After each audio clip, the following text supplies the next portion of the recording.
Welcome to Rges Pre-Algebra. This is lesson 1.21. We're talking about adding and subtracting decimals. Now that you are familiar with decimals and what they represent, the next thing we're going to learn to do is follow through with each operation, or arithmetic operation. That would be addition and subtraction and multiplication and division, and make sure you know how to do each of those with decimals. Now, adding and subtracting decimals is really much easier than adding and subtracting fractions. There are really only two ideas that you need to have. You're going to align your decimal points, and you are going to add trailing zeros, or he would say annex zeros. So that means put them on the end to the right, so they all have the same number of decimal places on the right. So we are going to append, I like to say trailing zeros. That means that to the right of the fraction. Now, before we start that, let me make sure that we understand. If we had 0.7, that is, of course, is 7/10. I could also say 0.70 and add a trailing zero, and I have not changed the value because that is 70 hundredths. And if I were to divide both sides by 10, or the numerator and the denominator, that is, not both sides, if I were to divide the numerator here and the denominator here by 10, I would surely get 7/10. So those are equal values. The same would hold true. 700, 0.700, or 700 1,000ths is the same as 70 hundredths is the same as 7/10. For the same logic down here, 700 over 1,000, if I were to cancel out two zeros, this is just another way to look at it, okay, or cancel out 100, right? I have 7/10, the same as I did over here. So trailing zeros, appending trailing zeros, does not alter the value of the decimal, and that was the main point of that. So what would I do if I had 6.8, 7.25, and 9.384, and I wanted to add these three together? Well, I would align up my decimals.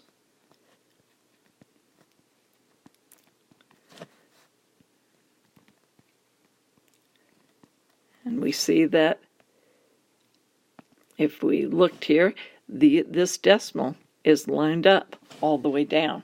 It will also be lined up in my answer. I would put a decimal right there. Okay? Now, however, to the right, we have different number of zeros, or different number of places. So I would append another zero there. I have 3 in the bottom. Now I have 3 in the middle. And I would append 2 zeros here. So I have 3 in the top number. So then I simply add like always. So you align your decimals. You'll have your decimal and the answer in the same place.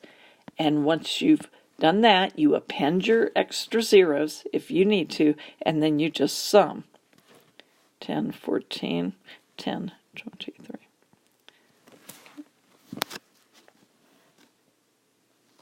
And that's the answer. The same exact thing is done when I'm doing subtraction.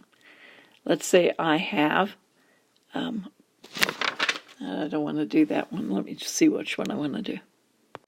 Okay, now that I've chosen a problem to illustrate what I'm after, I've aligned my decimal. In the answer, my decimal place would be right there. I append my zeros. Don't forget to do that. And now you subtract. 6 minus 0 is 6. 7 plus what is 10? That would be 3. 10 plus what is... Okay, I'm trying to illustrate that reverse addition. Okay, so let me try to do that again and walk it through real carefully for you. Oops. What did I have? A 0 there? Okay, so I go 0 plus what? Equals 6, and that would be 6. 7 plus what? It's got to equal 10 now, so I'm going to put my little 1 down there. 7 plus 3 equals 10. 9 plus 1 more is 10.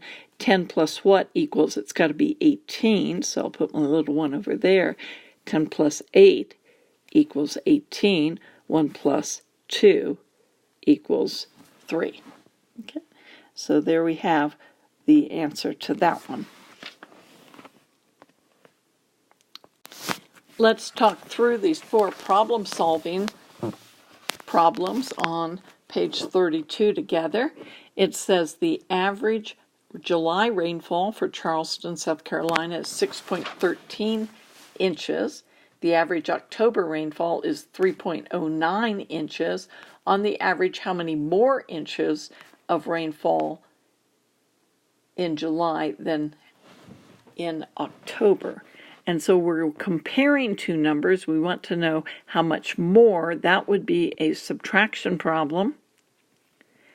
And we're comparing two numbers with decimals, and they both have to the hundredths place, so there's nothing else to adjust. Just to line up your, take the larger one on top, align up your decimals, and subtract.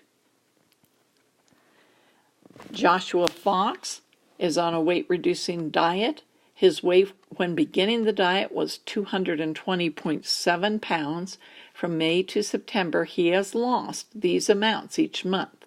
So we have 4.8, 3.9, 3.6, 4.3, and 1.6. Notice they're all to the tenths place.